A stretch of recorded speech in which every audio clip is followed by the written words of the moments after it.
இந்த மாதிரி என்ன மாதிரி ஒபிசிட்டியா இருந்து நீங்க உங்களுக்கும் இந்த மாதிரி பெயின்லாம் வந்திருக்கா? கொஞ்சம் இருந்தா சொல்லுங்க. அது என்ன எப்படி சமாளிச்சீங்கன்ட்டு. நானும் கொஞ்சம் இப்போ ஃபாலோ பண்ண போறேன். இப்போ ஃபாலோ பண்ணி என்ன ஆக போகுது? இன்னும் 1 வீக்ல வந்து டெலிவரி ஆக போகுது. ஆஹ் அதுக்கப்புறம் இந்த மாதிரி ஹாஸ்பிட்டலுக்கு போக சொல்லி அட்மிட் ஆக சொன்னாங்க. நான் வந்து அட்மிட் ஆகலை. அப்புறம் வந்து திருப்பி வந்துட்டேன். எங்க நர்ஸ் எல்லாம் வந்து என்ன எப்படி சொல்ல ஃபாலோ பண்ணிக்கிட்டே தான் இருப்பாங்க. வீக்லி ஒன்ஸ் வந்து பிபி செக் பண்ணணும், ஹெல்த் கண்டிஷன் எப்படி இருக்கு அப்படி இருக்குன்னு சொல்லி ஃபாலோ பண்ணிட்டே இருக்காங்க.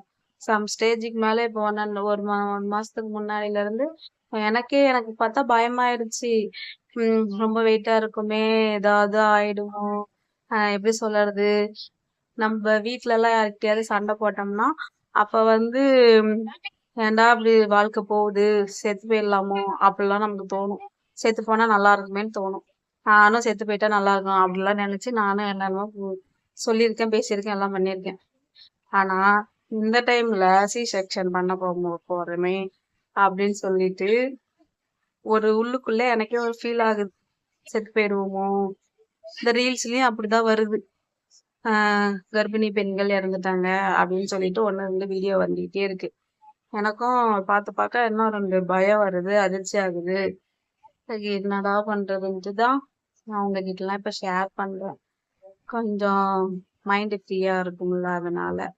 பட் இந்த ஸ்டோரி உங்களுக்கு பிடிச்சிருந்துச்சுன்னா திட்டாதீங்க, தயவு செஞ்சு எனக்கு சாபம் விடாதீங்க, உங்களை கெஞ்சி கேட்கிறேன்.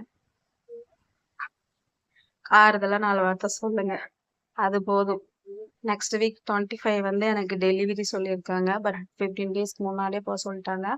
நான் வந்து 18 திங்கக்கிழமை போலான்னு இருக்கேன். போயிட்டு வந்தா உங்களை மீட் பண்றேன். அப்படி இல்லை என்றால் ஏத்துக்கொள்ளுங்கள் என்னையும். பாய்.